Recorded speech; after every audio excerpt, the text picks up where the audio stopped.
Uttarakhand BJP के प्रदेश अध्यक्ष नैनीताल से सांसद अजय भट्ट ने कहा है कि औली में शादी के बाद लगे कूड़े को साफ किया जाना चाहिए और इस मामले में प्रशासन को आदेश भी दिए गए हैं।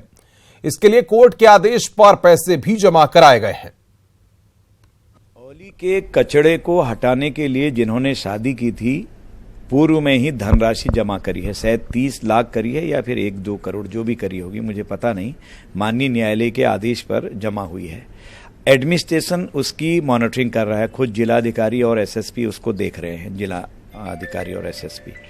तो धनराशि दी है, पैसा दिया हुआ है, सारी चीजें हैं, तो एडमिनिस्ट्रेशन हटाने पर लगा होगा उसको, इसलिए चिंता का विषय नहीं है। उसके बारे में जो माननीय उच्च न्यायालय ने जो प्राविधान किया था वो प्राविधान के कारण काफी सुविधा भी हुई है। एडमिनिस्ट्रेशन को कहीं से पैसा खर्च भी नहीं करना पड़ेगा और वो विधिवत जैसे कचरे का निस्तारण होता है वो कर दिया जाएगा, क्योंकि धन की कमी उसके लिए नहीं होगी। उत्तराखंड में पलायन की समस्या बड़ी है। तीरथ सिंह रावत भी लोकसभा में इस मुद्दे को जोर शोर से उठाने की बात अब कह रहे हैं। निश्चित है, उत्तराखंड का एक विस्तार हो रहा है और दिनों दिन उसका विकास, और मोदी जी स्वयं उस ओर देख रहे हैं। चौमुखी विकास उत्तराखंड का हो रहा है।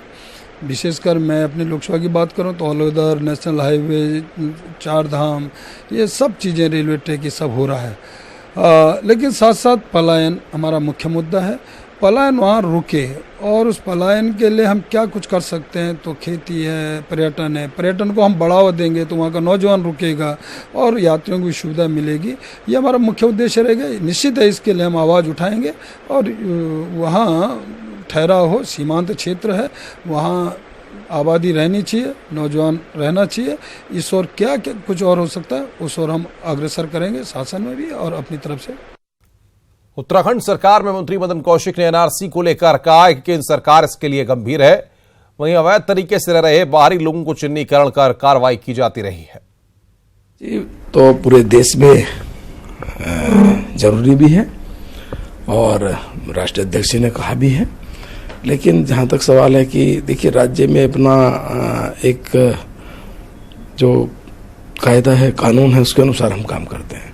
कोई आदमी राज्य में रहना चाहे, उसको 250 मीटर तक की जमीन अलाउ है, रह सकता है।